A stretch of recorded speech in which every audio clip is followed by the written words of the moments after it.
إن الحمد لله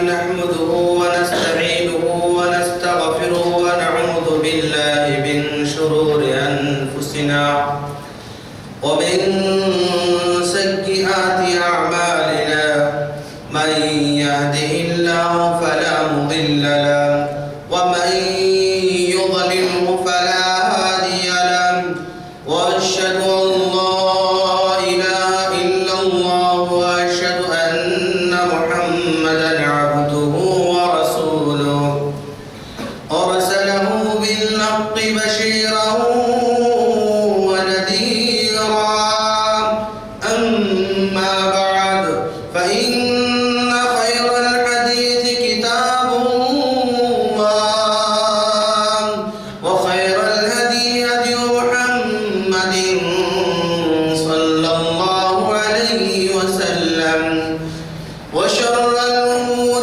محدثاتها وكل محدثة بدعة وكل بدعة ضلالة وكل ضلالة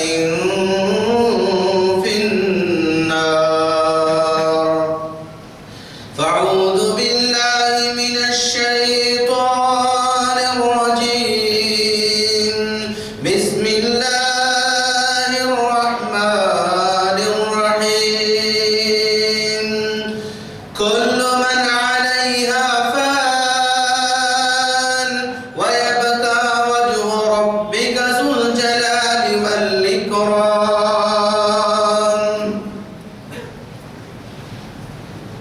وعن عبد الله بن عمر رضي الله تعالى عنه قال قيل أي المؤمنين أكيس يا رسول الله قال أكثرهم للموت ذكرا وأحسنهم لما بعده استعدادا أولئك الأكياس رواه ابن ماجہ. ہر قسم کی حمد و ثنا اسی اللہ رب العالمین کے لائق اور زیبا ہے جو خالق کائنات ہے، مالک ارض و سما ہے. وہی زندگی دیتا ہے، وہی زندگی چھین لیتا ہے. وہی کسی کو دنیا میں دن میں بھیجتا ہے تو کسی کو رات میں بھیجتا ہے، کسی کو رات میں دنیا سے بلا لیتا ہے تو کسی کو دن میں دنیا سے بلا لیتا ہے. وہ جب بلاتا ہے تو کوئی انکار نہیں کر سکتا، جب وہ دنیا میں کسی کو بھیجتا ہے تو بھی کوئی انکار نہیں کر سکتا.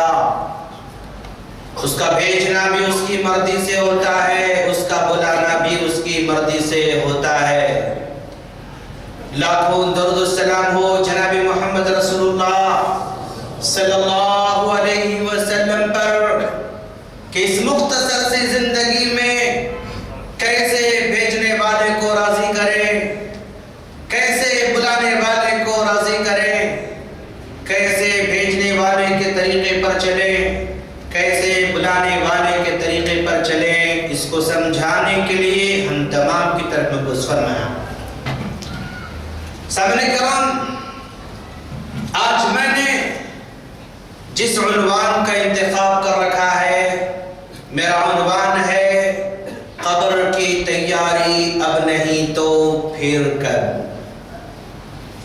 میں نے اس عنوان کا انتخاب اس لیے کر رکھا ہے کہ ہم دنیاوی مشغولات میں اتنے مشغول ہو چکے ہیں، اپنے کاروبار میں، اپنے لین دین میں، اپنے رشتہ داروں میں، اپنی زندگی میں، اپنے اٹھنے بیٹھنے میں، کہ ان تمام کی تمام چیزوں کے درمیان ایک اصل اور اٹل چیز کو ہم دھیرے دھیرے بھولتے جا رہے ہیں.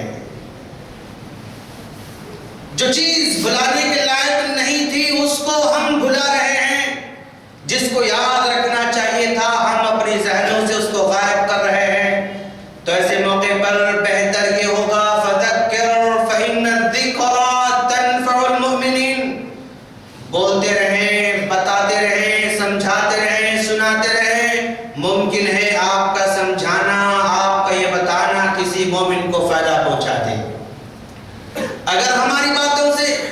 کسی کی زندگی بدل جاتی ہے تو گویا وہ ہماری آخرت سدھر جائے گی انشاءاللہ۔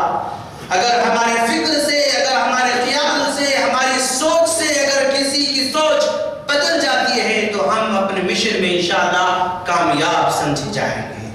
دوستو، جو فکر ہم یہاں پر لے کر حاضر ہوئے ہیں، بس 45 منٹ آپ مجھے دے دیں، انشاءاللہ ہم اللہ تبارک و تعالیٰ کی مرضی سے اور اس کی مدد سے ہم کوشش کریں گے کہ جاتے جاتے ہم ذرا اپنی فکر کو بدلتے ہوئے جائیں اور یہ مان کر چلیں کہ دوستو ہم یہاں پر تندرست ماشاءاللہ حاضر ہو چکے ہیں، مسجد میں بیٹھے ہوئے ہیں، اور جب یہاں سے ہم جا رہے ہوں گے تو ہماری زندگی کے 45 منٹ کٹ چکے ہوں گے، ہماری زندگی کا 1 گھنٹہ ختم ہو چکا ہوگا۔ تو وہ گھنٹہ جو ہمارا ختم ہونے جا رہا ہے، اس گھنٹے میں اگر ہم کچھ گناہوں کے بارے میں یاد کر لیں، اس گھنٹے میں اگر ہم اپنی زندگی کے بارے میں سوچ لیں، آنے والے دنوں کے بارے میں ہم سوچ لیں، تو ممکن ہے ہمارا گھنٹہ ساری زندگی پر بھاری ہو سکتا ہے۔ ہمارا ایک گھنٹہ آنے والی زندگی کی کایا کو پلٹ بھی سکتا ہے۔ دوستو، ہم نے دیکھا کہ انبیاء کرام بھی گزر گئے، وہ نبی جن کو اللہ تبارک و تعالیٰ نے 950 سال تک اس دھرتی پر جینے کا حق دے رکھا تھا، وہ نبی بھی 950 سال جینے کے بعد دنیا کو چھوڑ کر جانا پڑا۔ حضرت ابراہیم علیہ السلام کو اللہ تبارک و تعالیٰ نے اپنا دوست قرار دیا اور دنیا میں بسنے کا حق انہیں دے دیا، پھر بھی اس کے باوجود بھی ان کو بھی جو ہے دنیا میں رہنے کا حق ہمیشہ نہیں دیا۔ اسماعیل آئے چلے گئے، ابراہیم آئے چلے گئے، ذبیح اللہ آئے چلے گئے، یوسف آئے چلے گئے، یعقوب آئے چلے گئے، موسیٰ آئے چلے گئے، محمد صلی اللہ علیہ وسلم آئے وہ بھی چلے گئے، انہیں بھی اس دنیا میں رہنے کا حق نہیں ملا۔ ماں عائشہ صدیقہ رضی اللہ تعالیٰ عنہا فرماتی ہیں، اگر دنیا میں کسی کو ہمیشہ رہنے کا موقع دیا جاتا، ہمیشہ رہنے کا جو ہے رہنے کی مہلت دی جاتی، تو جناب محمد رسول اللہ صلی اللہ علیہ وسلم کو دی جاتی، لیکن یہاں رہنے کا حق کسی کو بھی نہیں ہے۔ بس اللہ کے رسول صلی اللہ علیہ وسلم کو یہ اختیار دیا گیا، محمد اب ہمارے پاس آپ آنا چاہتے ہیں، آپ مزید اور رہنا چاہتے ہیں، آپ ہمارے پاس آنا چاہتے ہیں اور چند دن آپ جینا چاہتے ہیں، تو اللہ کے رسول صلی اللہ علیہ وسلم نے اس دھرتی پر رہنے کے بجائے، اس دنیا میں جینے کے بجائے آپ نے کہا الرفیق الاعلیٰ، الرفیق الاعلیٰ، اب میں دنیا میں مزید رہنا نہیں چاہتا، اے اللہ میں تیرے پاس حاضر ہونا چاہتا ہوں، میں تیرے پاس آنا چاہتا ہوں۔ بس ایک مرتبہ جناب محمد رسول اللہ صلی اللہ علیہ وسلم کو اختیار دیا گیا تھا، آپ رہنا چاہتے ہیں، آنا چاہتے ہیں، لیکن اللہ کے رسول صلی اللہ علیہ وسلم نے رب کے پاس جانے کو پسند فرمایا۔ صدیق آئے وہ بھی چلے گئے، فاروق آئے وہ بھی چلے گئے، غنی آئے وہ بھی چلے گئے، اور جو ہے مرتضیٰ آئے وہ بھی چلے گئے، بلال آئے وہ بھی چلے گئے، عمار آئے وہ بھی چلے گئے، خدیجہ آئی وہ بھی چلی گئی، فاطمہ آئی وہ بھی چلی گئی، عائشہ صدیقہ رضی اللہ تعالیٰ عنہن سارے کے سارے آئے، وہ سارے کے سارے بھی چلے گئے۔ آپ کے بعد محدثین آئے وہ بھی چلے گئے، بخاری بھی آئے وہ بھی چلے گئے، مسلم بھی آئے وہ بھی چلے گئے، ترمذی بھی چلے گئے، ابو داؤد بھی چلے گئے۔ کیا اولیاء اللہ تھے دوستو، کیسے نیک بندے تھے دوستو۔ ارے بخاری نے گھر بنایا نہ کھیت بنایا، نہ بخاری نے کوئی جائیداد بنائی، بس ایک آخرت کو توشہ دنیا والوں کو دے کر چلے گئے۔ محدثین سارے کے سارے چلے گئے، اور اس کے بعد آنے والی ائمہ کرام بھی چلے گئے۔ ہماری آنکھیں دیکھ رہی ہیں کہ ہمارے سامنے دادا کا انتقال ہو گیا، ہمارے سامنے دادی کا انتقال ہو گیا، ہمارے سامنے نانا کا انتقال ہو گیا، ہمارے سامنے نانی کا انتقال ہو گیا، اور کسی کے باپ چلے گئے، کسی کی ماں چلے گئی، کسی کا بھائی چلا گیا، کسی کا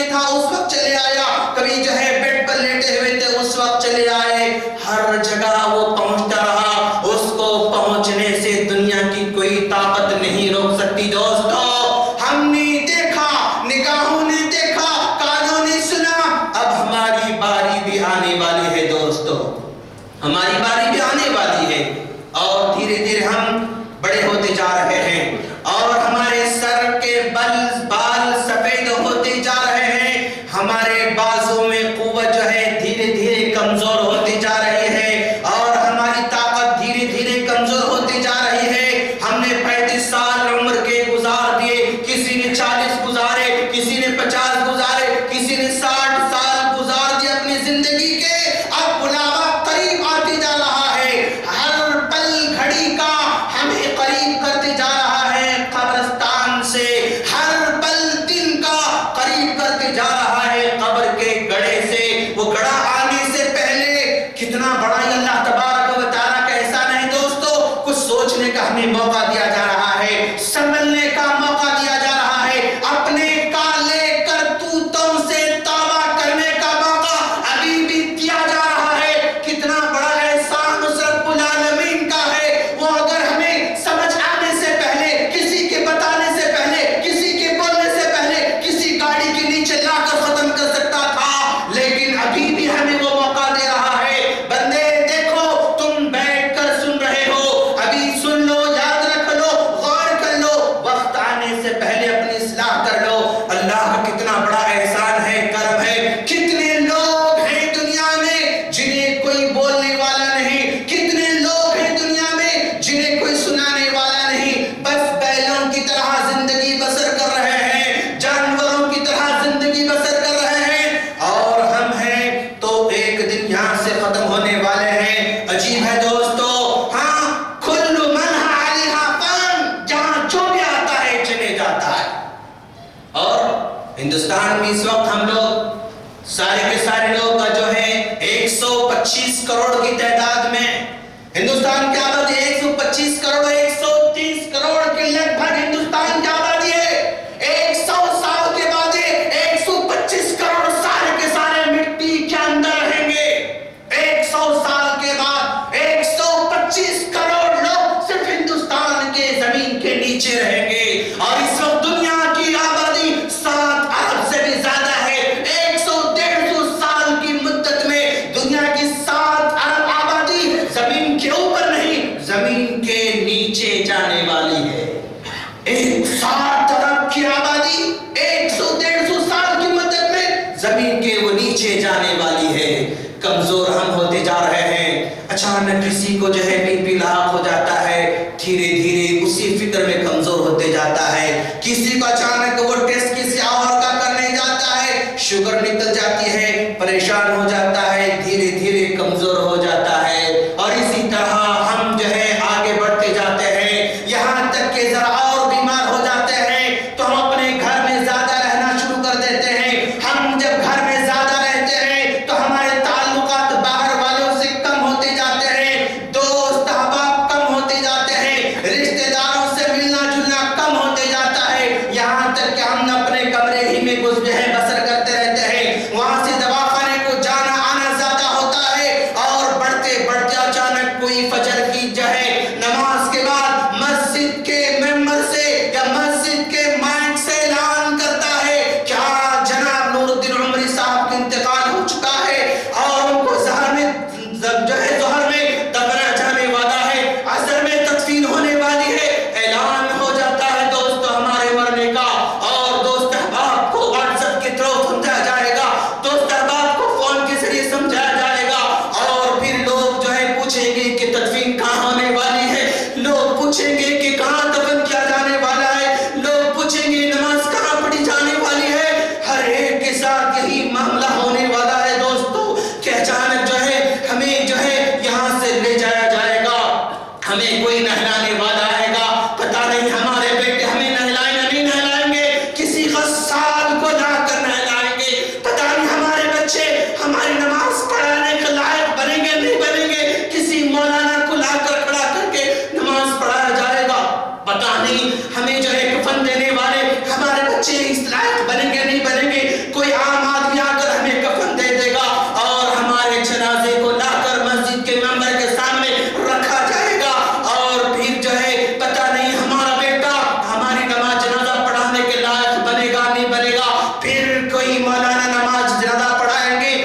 کاش میرا بیٹا میرا جنازہ پڑھائے تو کتنا اچھا ہوگا دوستو، اس لیے کہ میرے بیٹے میں جو غم ہوتا ہے وہ کسی اور کے پاس تو نہیں ہو سکتا ہے۔ ہاں میرا بیٹا میرا جنازہ پڑھانے والا بنے، میرا بیٹا میرے قبر میں اترنے والا بنے، میرا بیٹا جو ہے بڑا بن کر وہ میرے حق میں دعا کرنے والا بنے گا تو کتنا اچھا ہوگا دوستو۔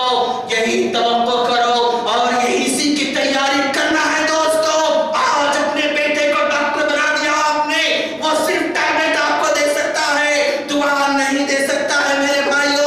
آپ نے ڈاکٹر بنا دیا اپنے بیٹے کو، وہ انجیکشن دے سکتا ہے، کسی بڑے ڈاکٹر کے پاس لے جا سکتا ہے، کسی بڑے دواخانے میں ٹریٹمنٹ کرا سکتا ہے، لیکن آپ کے حق میں اور میرے حق میں رب ارحمہما کما ربیانی صغیرہ کی دعا وہ نہیں کر سکتا ہے۔ نماز میں میری یاد اس کو نہیں آ سکتی ہے اور دعاؤں میں میری یاد اس کو نہیں آتی ہے، اس لیے کہ اس کو اس کی تعلیم نہیں دی جاتی ہے دوستو۔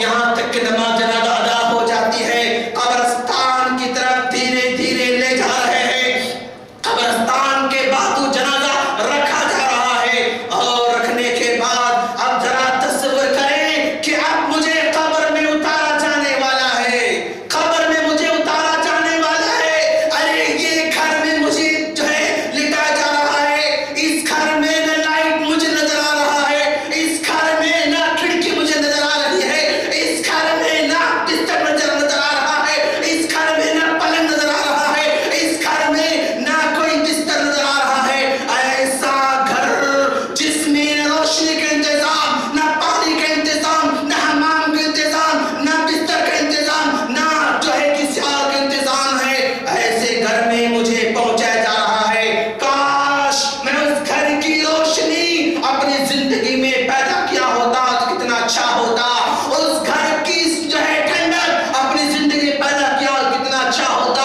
دوستو کیا تصور کرو ایک ایسا گھر، ہاں جس کی جو ہے دیواریں مٹی کے، جس کی چھت مٹی کی ہے، نہ اس میں بچھونا ہے، نہ اس میں لائٹ ہے، نہ اس میں پانی ہے۔ اگر ہم سے دنیا میں کہا جائے کہ جاؤ آپ اس گھر میں رہنا شروع کر دو تو ممکن ہے ہم اس گھر میں رہنے کبھی راضی نہیں ہوں گے۔ ہاں بلا پینٹ کے ہم اپنے گھر میں راضی نہیں ہوتے رہنے، بلا پانی کے ہم راضی نہیں ہوتے اپنے گھر میں رہنے کے لیے۔ اس گھر میں ہمیں جانا ہے دوستو، اس گھر میں ہم نہ بھی چاہیں تو پہنچا دیا جائے گا، ہم کو نیچے لا دیا جائے گا، کوئی دوست نیچے اترے گا، کوئی جو ہے بھائی نیچے اترے گا، مجھے اندر اتار دے گا اور جو ہے کروٹ جو ہے بدل دے گا، آخری مرتبہ بھی چہرہ وہ دیکھ لے گا۔ کوئی کہے گا کہ ان کے کفن کی ڈوری جو ہے لوز کر دو، کوئی کہے گا کفن کی ڈوریاں کھول دو، کوئی کہے گا پتھر ایسا نہیں ایسے رکھو، کوئی کہے گا سوراخ وہاں ہے پتھر وہاں رکھو، کوئی کہے گا کیچڑ یہاں لے کر یہاں رکھو۔ اسی طرح 2-4 منٹ میں جو ہے کام تمام ہو جائے گا۔ میرے ساتھ جو نیچے اترا تھا وہ بھی کسی کا ہاتھ پکڑ کر اوپر چلا جائے گا، اوپر نکل کر آئے گا۔ جب جا رہا تھا تو 3 چیزیں ہمارے ساتھ جا رہی تھی، دوست بھی ساتھ جا رہے تھے، مال بھی ساتھ جا رہا تھا، عمل بھی ساتھ جا رہا تھا۔ پیارے نبی صلی اللہ علیہ وسلم نے فرمایا کہ 2 چیزیں واپس لوٹ کر آ جائیں گی، ایک چیز ہمارے ساتھ جانے والی ہے، ایک ہی چیز ہمارے ساتھ جانے والی ہے۔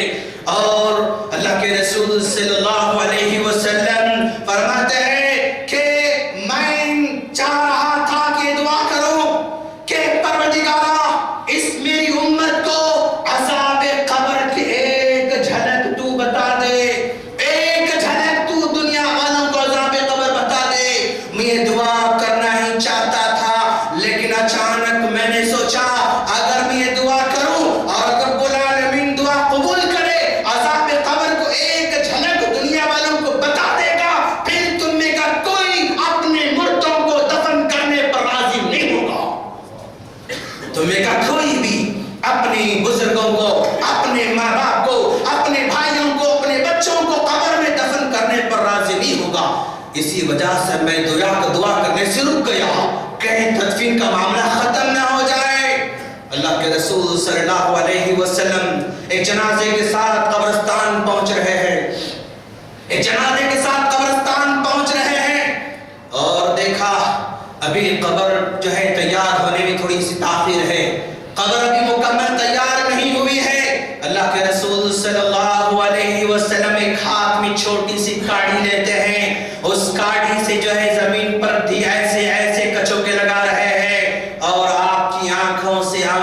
جاری ہو جاتے ہیں، اتنا روتے ہیں کہ آپ کی داڑھی مبارک تر ہو جاتی ہے. پھر آپ صحابہ سے کہتے ہیں لِمِثْلِ هَذَا فَاسْتَعِدُّوا، لوگوں اگر تمہیں کچھ تیاری کرنا ہے تو اس کی خاطر تیاری کرو، اس کی خاطر تیاری کرو، اس لیے کہ یہی پہلی منزل ہے، یہی پہلی منزل ہے. اور اس پہلی منزل میں جو کامیاب ہو جاتا ہے وہ ہمیشہ ہمیشہ کامیاب تصور کیا جاتا ہے. یہ منزل یا جنت کی کیاریوں میں سے کیاری ہوگی یا جہنم کے کڑے میں سے کڑا ہوگا. اگر میں جو ہے نیک ہوں، متقی ہوں، پرہیزگار ہوں تو اندر لٹانے کے بعد جیسے لٹا کر جو ہے لوگ واپس لوٹ کر جاتے رہیں گے، اچانک فرشتے بڑے حسین و جمیل انداز میں تشریف لائیں گے. ان کے ہاتھوں میں ریشم کا کفن ہوگا، وہ خوشبو سے معطر رہیں گے اور مجھے وہاں پر اٹھا دیں گے. اٹھاتے ہی جو ہے نیک بندہ وہاں کہے گا کہ تم لوگ کون ہو، ہٹ جاؤ، مجھے نماز پڑھنا ہے. عصر کی نماز کا وقت اس کو محسوس ہوگا، وہ کہے گا کہ مجھے نماز پڑھنا، ہٹ جاؤ. فرشتے کہیں گے کہ بندے جو تم نے نماز دنیا میں پڑھ چکے ہیں اب وہ نماز پڑھنے کا موقع نہیں، اب نماز ختم، عمل ختم ہو چکا ہے. تم لوگ کون ہو؟ اب یہ فرشتے سوال کرے من ربک، بتاؤ تمہارا رب کیا ہے. ومن نبیک، بتاؤ تمہارے نبی کون تھے. ہاں، من ربک، ما دینک، من نبیک، 3 سوالات رب العالمین کی طرف سے بتا دی جا چکے ہیں. ایسا امتحان کہ جس کی کامیابی ہمیشہ کی کامیابی تصور کی جاتی ہے، جس کی ناکامی ہمیشہ کی ناکامی تصور کی جاتی ہے. ایسے امتحان کے لیے وہ رب کا کتنا بڑا کرم ہے کہ اس نے سوالات ہی بتا دیے، جوابات ہی بتلا دیے. یہ دنیا کا ایگزام اگر فیل ہو جاتے ہیں تو پھر دوبارہ لکھتے ہیں دوستو. یہاں اگر کوئی جو ہے کسی سبجیکٹ میں کم مارکس ملے تو پھر ہم سپلیمنٹری وہاں پر دے دیتے ہیں، لیکن وہاں کوئی سپلیمنٹری دینے کے لیے جو ہے ٹائم نہیں رہے گا. وہاں دوبارہ امتحان ہمارا نہیں لیا جائے گا. بس ایک ہی امتحان ہوتا ہے. جن 3 سوالات کے جوابات کو 60 سال کی زندگی میں جوابات تیار کر رکھا ہوگا، وہی کہے گا ربی اللہ، وہی کہے گا دین الاسلام، وہی کہے گا نبی محمد صلی اللہ علیہ وسلم. تو 3 سوالات حاصل کرنے کے بعد ان 60 سالہ زندگی میں جواب تیار نہیں کر پایا تو وہاں رٹ کر جانے سے فائدہ نہیں ہوگا اور جوابات وہاں پر دے نہیں پائے گا. جواب دے بندہ تو آواز دینے والا آواز دے گا صدق عبدی، میرے بندے نے سچ کہا، میرے بندے نے سچ کہا. لاؤ جنت کا لباس اس کو پہنا دو، لاؤ جنت کا بستر اس کو جو ہے بچھا دو، اور اس کے بعد جہنم کی کھڑکی کھول دی جائے گی اور کہا جائے گا اگر نیک عمل نہ کیے ہوتے تو یہ تمہارا انجام ہوتا. جہنم کھڑکی بند کر دی جائے گی اور اس کے بعد جنت کھڑکی ہمیشہ ہمیشہ کے لیے کھول دی جائے گی اور کہا جائے گا سو جاؤ. اس کے بعد وہ قیامت تک بندہ سوتا رہے گا. اور اگر کسی نے 60 سال کی عمر میں اس آنے والے گڑھے کے بارے میں نہیں سوچا، اس کے بارے میں جوابات کی تیاری نہیں کی، بس وہ یہی کہے گا ہائے ہائے لادری لادری، نہیں معلوم مجھے، نہیں معلوم مجھے. پھر ایسے فرشتے آئیں گے جو سب سے زیادہ بھیانک ہوں گے، ہاتھوں میں گرز ہوں گے، ایک گرز سے اس کو مارا جائے گا، 70 ہاتھ زمین پر دھر جائے گا، پھر اس کو ناخن سے نکالا جائے گا، پھر اس کو عذاب دیا جائے گا. اسی طرح کا اس کو عذاب دیا جائے گا. جنت کی کھڑکی کھول کر بتایا جائے گا کہ اگر تم نیک عمل کیے ہوتے تو یہ تمہارا انجام ہوتا، چونکہ تم نے نیک عمل نہیں کیا لہذا یہ انجام نہیں ہو سکتا. کھڑکی بند کر دی جائے گی اور جہنم کھڑکی کھول دی جائے گی. دوستو تو اس طرح وہاں انجام یا جنت کی جو ہے کوئی جو ہے کیاری ہوگی یا جہنم کے گڑھوں میں سے کوئی گڑھا ہوگا. ایسے موقع پر جب کہ وہاں پر ہمارا کوئی ساتھی نہیں ہوگا، کوئی جاننے والا، کوئی پہچاننے والا کوئی نہیں ہوگا. پیارے نبی صلی اللہ علیہ وسلم ہمیشہ دعا کرتے تھے اللہم انی اعوذ بک من عذاب القبر. پروردگارا ہم جو ہے عذاب قبر سے پناہ مانگتے ہیں.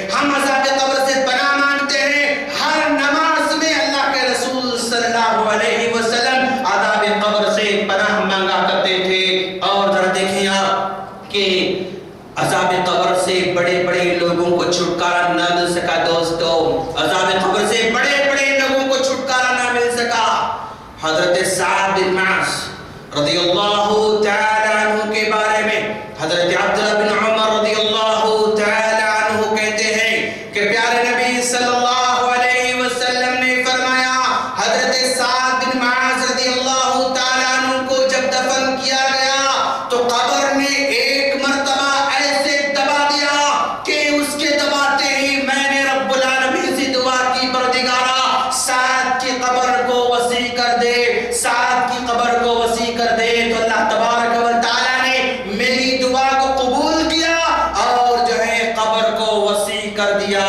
حضرت عبداللہ بن عمر رضی اللہ تعالی عنہ کہتے ہیں، ارے جانتے ہو یہ سعد بن معاذ کون ہے جن کے بارے میں تمہیں یہ خبر دی جا رہی ہے کہ انہیں دفنانے کے بعد قبر نے ایسے دبوچا۔ کیسے دبوچا؟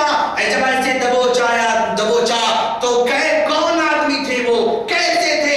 ھذا الذی تحرک لہ العرش، ارے ایسا اللہ کا بندہ جب یہ دنیا سے انتقال کر جا رہا ہے عرش بھی ہل جاتا ہے۔ عرش جب ہل چکا تھا ایسا نیک بندہ انتقال کر رہا ہے، اور جو ہے 70,000 فرشتے سعد بن معاذ رضی اللہ تعالیٰ عنہ کے جنازے میں شریک ہو چکے تھے دوستو۔ ایسا نیک بندہ انتقال کر رہا ہے، تب بھی قبر اس کو نہیں چھوڑ رہی ہے، تب بھی قبر اس کو نہیں چھوڑ رہی ہے بلکہ اس کو دبوچ رہی ہے۔ اور دیکھیں دوستو، اسی طرح اللہ کے رسول صلی اللہ علیہ وسلم کے پیارے صحابہ عمر بن عاص رضی اللہ تعالی عنہ، عمر بن عاص رضی اللہ تعالی عنہ کا آخری وقت آ کر پہنچا ہے۔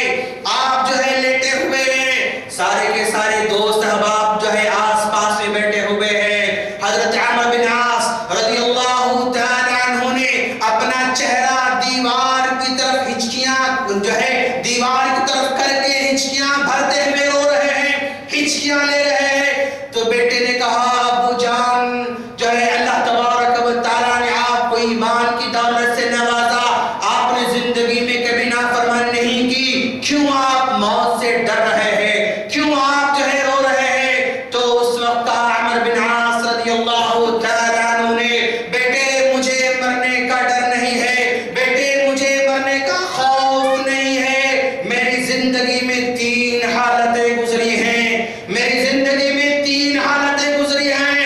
جب میں اسلام قبول نہیں کیا تھا اس وقت جناب محمد رسول اللہ صلی اللہ علیہ وسلم کی ذات مبارکہ میرے پاس سب سے زیادہ ناپسندیدہ تھی، سب سے زیادہ مبغوض تھی، اتنی دشمنی تھی جناب محمد رسول اللہ صلی اللہ علیہ وسلم سے۔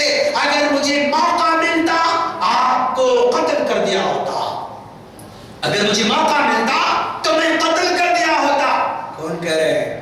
عمر بن عاص رضی اللہ تعالیٰ عنہ کہہ رہے ہیں۔ لیکن اور اگر اس حالت میں اگر انتقال کر جاتا تو میرا ٹھکانہ پکا جہنم ہو جاتا۔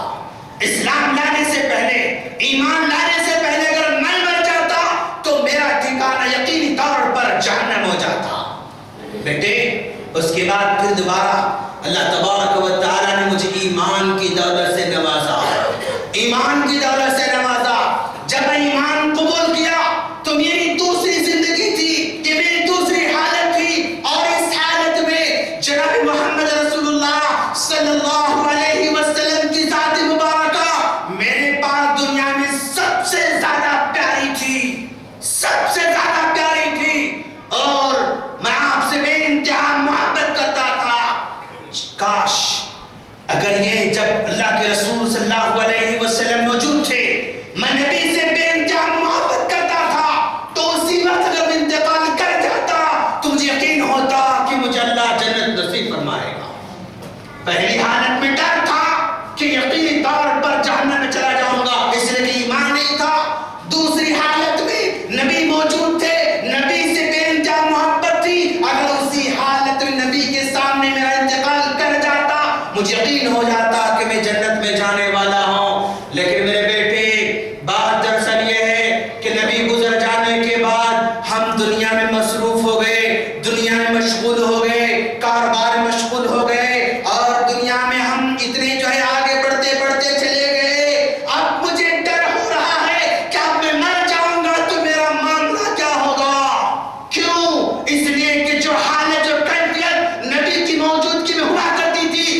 پرانے کپڑوں میں کفن دینا، مجھے پرانے کپڑوں میں کفن دینا، اور جب تم جو ہے مجھے دفنا دو گے، دفنانے کے بعد دیر تک کھڑے ہو کر تم میرے حق میں دعا کرنا، دیر تک کھڑے ہو کر تم میرے حق میں دعا کرنا۔ غور کرو دوستو، آج کون سا ایسا باپ ہے جو اپنے بیٹے کو اس لائق سمجھتا ہے کہ بیٹے میرے مرنے کے بعد دیر تک کھڑے ہو کر تم دعا کرو؟ کون بیٹا اس لائق ہے کہ باپ اس سے ریکویسٹ کرے کہ بیٹے میرے مرنے کے بعد، مجھے دفن کرنے کے بعد میرے پاس کھڑے ہو کر دعا کرنا؟ آج کون سا بیٹا اس لائق ہے دوستو جسے باپ ہی کہہ سکے کہ تم میرے حق میں دعا کرتے رہنا؟ دوستو، عمر بن عاص رضی اللہ تعالیٰ کا یہ جو ہے یہ ان کی فیلنگ تھی۔ حضرت ابو ذر رضی اللہ تعالیٰ عنہ کہتے ہیں صلو صلو فی اللیل، صلو فی ظلمت اللیل لوحشت القبر، لوگوں قبر کا اندھیرا آنے سے پہلے اس اندھیرے میں نماز پڑھتے رہو، قبر میں روشنی تمہیں ملنے والی ہے، اس اندھیرے میں نماز پڑھو، قبر میں تمہیں روشنی ملنے والی ہے۔ حضرت ابو ذر رضی اللہ تعالیٰ لوگوں کو سمجھایا کرتے تھے۔ حضرت عثمان غنی رضی اللہ تعالیٰ عنہ قبر کے پاس کھڑے ہوتے، اتنا روتے کہ داڑھی تر ہو جاتی، داڑھی بھیگ جاتی۔ لوگ آپ سے کہتے جنت کا تذکرہ آپ کے سامنے ہوتا ہے، جہنم کا تذکرہ آپ کے سامنے ہوتا ہے، لیکن آپ نہیں روتے ہیں۔ لیکن جب قبر کے سامنے کھڑے ہوتے ہیں تو کیوں روتے ہیں آپ؟ تو آپ نے کہا نادانو، یہ قبر پہلی منزل ہے، اس منزل میں جو کامیاب ہو جاتا ہے وہ ہمیشہ کامیاب شمار کیا جاتا ہے، جو ناکام ہو جائے پھر ہمیشہ کا ناکام ہو جاتا ہے۔ دوستو، یہ قبر کا عذاب دنیا نے دیکھ لیا ہے۔ اللہ کے رسول صلی اللہ علیہ وسلم جب نبوت کا اپنے اعلان کیا، ابتدائی دور تھا، نبوت کا اعلان ہو رہا ہے، ادھر جو ہے وحی نازل ہو رہی ہے، ادھر سے ایک عیسائی، ایک نصارہ اسلام قبول کرتا ہے، ایک نصرانی اسلام قبول کرتا ہے۔ اللہ کے رسول صلی اللہ علیہ وسلم پر سورہ بقرہ نازل ہو رہی ہے اور سورہ آل عمران نازل ہو رہی ہے۔ یہ سوروں کو جو ہے اسلام قبول کرنے کے بعد اللہ کے رسول صلی اللہ علیہ وسلم کا کاتب خاص بن جاتا ہے، یعنی وحی نازل ہوتی ہے تو وحی کو لکھنے والا اور جو ہے آیتوں کو لکھنے والا جو ہے یہ بن جاتا ہے، اور جو ہے چند دنوں کے بعد لوگوں کے سامنے جا کر کہتا ہے کہ محمد پر کوئی وحی وغیرہ نازل نہیں ہوتی ہے، بس میں لکھ کر دیتا ہوں، ابھی لوگوں کے سامنے سناتا رہتا ہے۔ نعوذ باللہ، کیا کہہ رہا ہے؟ وحی کوئی نازل نہیں ہوتی ہے، جبرائیل نہیں آتے ہیں، بس یہ میں جو لکھ کر دیتا ہوں یہ وحی سمجھ کر سناتے رہتے ہیں۔ اس طرح کی باتیں کرتے کرتے وہ مرتد ہو جاتا ہے، مرتد ہو جاتا ہے، اور اسی اقتدار کی حالت میں وہ مر جاتا ہے۔ جب مر جاتا ہے نصرانی تو اس کے رشتہ دار، اس کے احباب اس کو زمین میں دفن کر دیتے ہیں، زمین میں دفن کر دیتے ہیں۔ رات میں دفن کر دیا تو صبح سویرے دیکھ رہے ہیں کہ پھر وہ جو ہے اس کی میت زمین پر آ کر پڑی ہوئی ہے۔ نصرانی سمجھتے ہیں کہ ہو نہ ہو مسلمانوں کی کارستانی ہے، چونکہ مرتد ہو چکا تھا اس لیے مسلمان غصے میں آ کر اس کی قبر سے جو ہے میت کو نکال کر باہر جو پھینک دیے، پھر دوبارہ قبر کھودتے ہیں اور گہری اس میں دفن کر دیتے ہیں۔ صبح سویرے دیکھتے ہیں کہ پھر جو ہے وہ میت جو ہے اوپر آ کر پڑی ہوئی ہے، پھر اور گہری قبر کھودتے ہیں، اور اتنی گہری قبر کھودی کہ ایک رات میں جو ہے نکالنا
کیا ہم اس کی تیاری کر رہے ہیں؟ کیا ہم اس کے بارے میں سوچ رہے ہیں؟ کیسے تیاری کریں گے دوستو؟ قبر میں میرا دوست نہیں آئے گا، قبر میں میرا باپ نہیں آئے گا، میرا بھائی نہیں آئے گا، کون آئے گا قبر میں؟ کون میرے ساتھ رہیں گے قبر میں؟ بس میرا عمل ساتھ رہے گا قبر میں۔ قبر کی تیاری کرنے کے لیے دوستو نماز کی پابندی کرو، اس لیے کہ قبر میں لٹانے کے بعد عذاب اس کے سر کی جانب سے آئے گا، عذاب اس کے سر کے جانب سے آئے گا، تو نماز آ کر جو ہے اس عذاب کو ٹال دے گی۔ قرآن مجید کی تلاوت کرتے رہو، جب قبر میں لٹا دیا جائے گا عذاب اس پر حملہ کرنے آئے گا، سانپ اس پر حملہ کرنے آئیں گے، تلاوت قرآن مجید اس کو آ کر دفاع کرتے رہے گی۔ ہاتھ کے جانب سے عذاب آئے گا تو ہاتھ کی طرف سے ہمارا صدقہ یا ہماری خیرات یا ہمارا انفاق جو ہے عذاب کو ٹال دے گا، پیر کی جانب سے عذاب آ کر حملہ کرنا چاہے گا۔ ہم اگر اپنی مساجد کو پیدل چلتے ہوئے مسجد کو حاضر ہوا کرتے تھے تو ہمارا پیدل چل کر مسجد کو آنا عذاب قبر کو ٹال دے گا، ہاں عذاب قبر کو نکال دے گا، ہٹا دے گا، اور وہاں پر روشنی جو ہے کر دی جائے گی۔ ہمارا نیک عمل انسان کے روپ میں آئے گا، انسان کی شکل میں آئے گا۔ بندہ پوچھے گا کہ تو کون ہے؟ تو وہ کہے گا انا عملک، میں تیرا عمل ہوں، تو نے اچھے عمل کیے، اچھی شکل میں تیرے پاس آیا ہوں۔ اگر برا عمل کریں گے برے انسان کی شکل میں، کراہیت کی شکل میں وہاں پر عمل آئے گا جو ڈراتا رہے گا، ستاتا رہے گا، تکلیف دیتا رہے گا۔ قبر کی یاد کرنے کے لیے دوستو ہمیں نمازوں کی پابندی کرنا ہے اور بار بار جنازوں میں شرکت بھی کرنا ہے دوستو۔ ہاں جنازوں میں شرکت کرنے کے لیے کوئی رخا کر دینے والا نہیں، ہمیں خود سے جو ہے شریک ہونا پڑے گا۔ شادیوں کی محفلوں میں، ولیمے کی محفلوں میں ہم شریک ہوتے رہتے ہیں، جو ہے جنازے میں شرکت کرتے رہے۔ یہ نہ دیکھیں کہ جنازہ میرے دوست کا ہے کسی اور کا ہے، یہ نہ دیکھیں کہ جنازہ ہماری گلی والے کا ہے کسی اور گلی والے کا ہے، دل کو کم جو ہے نرم کرنے کے خاطر جنازے میں شرکت کرتے رہے۔ جنازے میں شرکت کرنے سے دل نرم ہو جاتے ہیں۔ ہمارا گزر قبرستان کے آس پاس سے بار بار ہوتے رہنا چاہیے تاکہ ہم دیکھیں کہ وہ ہم جو ہے ہم سے پہلے وہ چلے گئے ہیں، وہ اندر لیٹے ہوئے ہیں، ہم یہاں پر باہر کھڑے ہوئے ہیں، ان کا عمل ختم ہو چکا ہے، ہمیں عمل جو ہے کرنے کا موقع دیا جا رہا ہے۔ قبرستان کی زیارت کرتے رہے، جنازوں میں شرکت کرتے رہے، جنازوں کی نمازوں میں شرکت کرتے رہے، طہارت کا مسئلہ بنا کر یا جو ہے اور جو ہے غسل کا مسئلہ بنا کر جو ہے اپنے آپ کو دور نہ رکھیں۔ طہارت نہ ہو تو طہارت کر کے آئے، وضو نہ ہو تو وضو کر کے آئے، غسل نہ تو غسل کر کے آئے، اس لیے کہ اعلان تو کیا جائے گا۔ اسی طرح ہمارا اعلان بھی جو اچانک کیا جانے والا ہے دوستو، اور یہ بھی یاد رکھیں کہ قبر کو یاد کرنے کے لیے اگر آپ چاہتے ہیں تو یہ رکھ سکتے ہیں کہ آپ یہ فار ایگزامپل یہ موبائل ہے، اس موبائل کے اسکرین پر قبر کی ایک تصویر جو ہے رکھ سکتا ہوں، جب جب موبائل کو دیکھتا رہوں گا قبر جو ہے یاد آتی رہے گی۔ لیپ ٹاپ ہم یوز کر رہے ہیں تو لیپ ٹاپ کے جو ہے ڈیسک ٹاپ پر ہم جو ہے قبر کی جو ہے تصویر رکھ سکتے ہیں، جب جب جو ہے لیپ ٹاپ اوپن کریں گے، جب جب سسٹم اوپن کریں گے تو جو ہے قبر ہمیں نظر آتی رہے گی۔ گھر کے کسی دیوار پر جہاں ہم بیٹھا کرتے ہیں، جہاں ہم جو ہے لیٹا کرتے ہیں، وہاں پر قبر کی کوئی تصویر جو ہے لا کر جو ہے چپکا دے۔ گھر میں جو ہے ماں پریشان ہو جائے گی، بیوی پریشان ہو جائے گی، آپ کو پریشان ہونے کی ضرورت نہیں ہے، کیوں؟ وہاں سب کو جانا ہے۔ قبر کو جب جب دیکھے گا بندہ ممکن ہے تھوڑا سا دل نرم ہو جائے، ایک بہانے ڈھونڈیں گے، طریقہ ڈھونڈیں گے دل نرم کرنے کے لیے، آخرت کی فکر کرنے کے لیے، جیسے بھی ہو سکتا ہے انٹر ہوتے ہی قبر دکھ رہی ہے، لیٹتے ہی سامنے قبر دکھ رہی ہے تو ممکن ہے دل نرم ہو جائیں گے۔ ورنہ ہمارا کاروبار، ہمارا لین دین، ہمارا اٹھنا بیٹھنا، ہمارے مصروفیات ایسے ہیں کہ ان میں سے کوئی چیز ہمیں قبر یاد نہیں دلاتی ہے۔ کاروبار قبر یاد نہیں دلاتا ہے، دوست قبر یاد نہیں دلاتے ہیں، احباب قبر یاد نہیں دلاتے، کوئی ایکٹیویٹی ہماری ایسی نہیں ہے جو ہمیں قبر کو یاد دلا سکے۔ تو ایسے موقع پر بار بار قبر کے الفاظ استعمال کریں۔ بھائی کہاں جا رہے ہیں؟ بھائی میں قبر کی تیاری کرنے جا رہا ہوں، بولے آپ۔ نماز کو جا رہا ہوں میں، خبر کی تیاری ہے۔ صدقہ کر رہا ہوں میں، کیا کر رہے ہیں آپ؟ خبر کی تیاری کر رہا ہوں میں۔ آپ آپ کسی اور نیک عمل کرنے جا رہے ہیں. کہاں جا رہے ہیں آپ؟ قبر کی تیاری کرنے جا رہا ہوں. یعنی یہ ورڈ بولنے سے دل نرم ہو سکتا ہے انشاءاللہ, اور دل بدل سکتا ہے, سامنے والے کا دل بھی بدل سکتا ہے. دوستو صرف نماز پڑھنے جا رہا ہوں تو کوئی ایفیکٹ نظر نہیں آ رہا ہے, بھائی میں قبر کی تیاری کرنے جا رہا ہوں. ہاں قبر کی تیاری, یعنی وہ سنے گا تو پریشان ہو جائے گا, لیکن آپ کے دل پر بھی ایک کوئی تبدیلی آ سکتی ہے. تبدیلی لانا ہے, تبدیلی لانا یہ اصل جو ہے مقصد ہے دوستو. ورنہ ہاں یہ دنیا آتی ہے جاتی ہے, ساری چیزیں انسان دنیا کی خاطر کر رہا ہے, لیکن وہ سب کو چھوڑ کر چلا جاتا ہے. یہ کان ہمارے ختم ہو جائیں گے جس سے آج ہم جو ہے ہمیشہ گانے سنتے رہتے ہیں. یہ آنکھ ہماری سڑ جائے گی قبر میں جس سے ہم برائی دیکھتے رہتے ہیں. یہ ہاتھ ہمارے سڑ جائیں گے جس سے ہم سے الگ ہو جائیں گے قبر میں, جس سے ہم جو دوسروں کو مارتے ہیں یا ظلم کرتے رہتے ہیں. یہ زبان, یہ ہمارا چہرہ, یہ ہماری جو ہے یہ ہمارا جسم جس کو ہم بار بار سنوارتے رہتے ہیں, یہ سارا کا سارا گل کر ختم ہونے والا ہے. ہمیشہ رہنے والی زندگی کے بارے میں فکر کریں گے تو انشاءاللہ یہ دنیا اور آخرت دونوں کامیاب ہو سکتے ہیں. ورنہ ہم بھی ایسے آئے ایسے چلے گئے, پھر اعلان ہوا, نماز پڑھائی گئی, دفن کر کے واپس لوٹ کر آ گئے, پھر آپ کو یاد کرنے والا کوئی نہیں رہے گا. دوستو آج بچے یاد نہیں کریں گے, رشتہ دار یاد نہیں کریں گے. کیوں؟ ہم خود دیکھ رہے ہیں, ہم نے اپنے دادا کو کب یاد کیا, ہم نے اپنے باپ کو کب یاد کیا, دفن کر دیا خلاص. رمضان آتا ہے تو ہو سکتا ہے ان کے نام پر کچھ روزے افطار کرا دے, ان کے نام پر صدقہ کر دے, لیکن سال بھر کون یاد کرتا ہے دوستو؟ کوئی یاد کرنے والا نہیں. اس لیے اپنے گھر کی فکر, اپنے جو ہے انجام کی فکر, اپنے آخرت کی فکر ہمیں خود کرنا ہے. بعد میں آنے والوں کے بارے میں توقع رکھنا کہ وہ کریں گے نہیں, اس پر بھروسہ کر کے نہ جائیں. تعلیم دیں, ترغیب دیں, سب کچھ بتا کے چلے جائیں, لیکن صرف انہی پر بھروسہ کر کے جائیں گے تو یہ ہونے والی بات نہیں ہے. ہم اللہ سے دعا کرتے ہیں کہ باری تعالیٰ ہمارے قبر کو نور سے بھر دے, باری تعالیٰ ہمارے قبر کو عذاب سے محفوظ فرما, باری تعالیٰ ہمارے قبر کو وسیع بنا دے, باری تعالیٰ ہمیں قبر میں سوالات کے جوابات آسان فرما دے, باری تعالیٰ ہمارے قبر کو جنت کی کیاری میں سے کیاری بنا دے, باری تعالیٰ قبر میں جانے سے پہلے قبر کی تیاری کرنے کے بھرپور جو ہے توفیق عطا فرما. ذہنوں کو بدل دے, دل کو بدل دے. ہمارا دل باری تعالیٰ تیرے دو انگلیوں کے درمیان ہے, تو جب چاہے دل کو بدل سکتا ہے, تو جب چاہے ہماری زندگی کو بدل سکتا ہے. باری تعالیٰ آج ہی سے ہمیں بدلنے کی توفیق عطا فرما, آج ہی سے فکر آخرت کی جو ہے ہمیں دل میں خیال پیدا فرما. دنیا سے بے رغبتی اور دنیا کے مقابلے میں آخرت کو توجہ دینے والا بنا. واخر دعوانا الحمدللہ رب العالمین.